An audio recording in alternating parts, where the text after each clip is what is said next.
Hello everyone.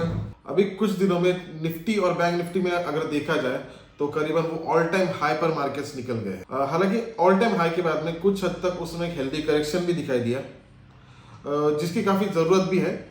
लेकिन उसी time पर एक जो सेक्टर है वो कंसिस्टेंटली जो ग्रो होते जा रहा है तो वो करीबन फार्मा सेक्टर है। फार्मा सेक्टर अगर देखा जाए तो दिसंबर से करीबन अभी तक, मतलब जैन अभी तक जस्ट स्टार्ट हुआ है, एंड नहीं हुआ है। और इसी दौरान में करीबन 16,000 से 17,000 तक फार्मा इंडेक्स पहुंच चुका है। तो ये काफ़ी बड़ी ग्रोथ फार्मा कंपनीज में दिखाई दी है, फार्मा सेक्टर में दिखाई दी है। तो इसके रीजंस क्या है? तो इसका पहला जो रीज़न है वो जो रॉ मटेरियल कॉस्टिंग है, तो वो पहला रीज़न है। जो मेजरली जो रॉ मटेरियल जो आता है फार्मा कंपनीज के पास वो चाइना से आता है, और पिछले 2 साल में उसके जो प्राइजेस थे वो काफ़ी हाई थे। और रॉ मटेरियल के प्राइजेस हाई होने के कारण जो मार्जिन जो थे फार्मा कंपनीज के वो काफ़ी लो हो चुके थे। और अभी उसमें कुछ हद तक सुधारना है कि जो अभी रॉ मटेरियल सप्लाई जो है चाइनीज़ कंपनीज से, वो उसके प्राइस अभी कुछ हद तक लो हो चुके हैं। और उसी तरीके से मार्जिन्स भी फार्मा कंपनीज के अभी बढ़ चुके हैं।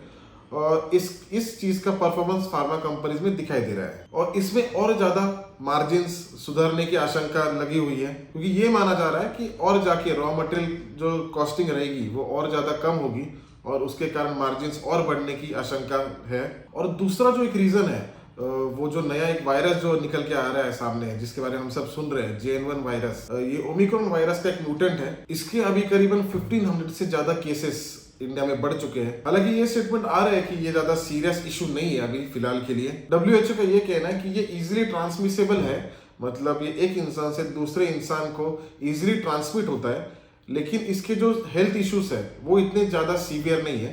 तो लो हेल्थ रिस्क होने के कारण इसको बहुत ज्यादा अभी इसको सीरियसली लेने की या फिर अभी इसकी वजह से पैनिक होने की जरूरत नहीं दिखाई दे रही है। लेकिन ये माना जा रहा है कि इसके जो केसेस है वो और ज्यादा सर्ज हो सकते हैं, मतलब और ज्यादा बढ़ सकते हैं, क्योंकि ये कहना है कि अभी फिलहाल इस वायरस को लेकर चेकअप्स ज्यादा नहीं हो रहे हैं, या फिर जो भी कॉमनली अगर किसी को फीवर भी आ रहा है तो लोग जो है उसको एक फीवर समझ के छोड़ दे रहे हैं, उसको एक कोविड वायरस की टेस्ट नहीं कर रहे उसके हिसाब से। फिलहाल ये माना जा रहा है कि अभी फिलहाल अगर कॉमन पीपल में अगर कोई फीवर आता है तो वो उसे कोविड के हिसाब से नहीं देख रहे, या फिर कोविड के कोई ट्रीटमेंट नहीं कर रहे, उसे एक फीवर मान के उसके ऊपर ट्रीटमेंट चल रही है।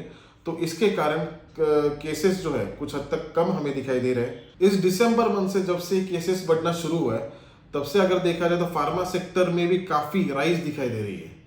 वो इसी कारण है क्योंकि जब भी ऐसा कोई वायरस या ऐसा कोई बीमारी अगर आती है तो उसमें हेल्थ केयर इनको काफ़ी प्रॉफिट्स होते हैं।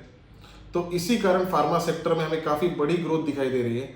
और अगर केसेस और बढ़ते हैं तो उसमें फार्मा सेक्टर और ज़्यादा ग्रो करने के उसके चांसेस है। ऐसे कोई नई वायरसेस का आना वो एक काफ़ी बैड खबर होती है हर चीज़ के लिए, लेकिन फार्मा सेक्टर के लिए इसमें एक अच्छी सेल उनका होता है, या फिर सारी चीज़ें होती है, मेडिसिन उतने सेल ज़्यादा होते हैं। तो इन सब कारण की वजह से फार्मा सेक्टर में हमें एक अच्छी ग्रोथ भी दिखाई दे रही है।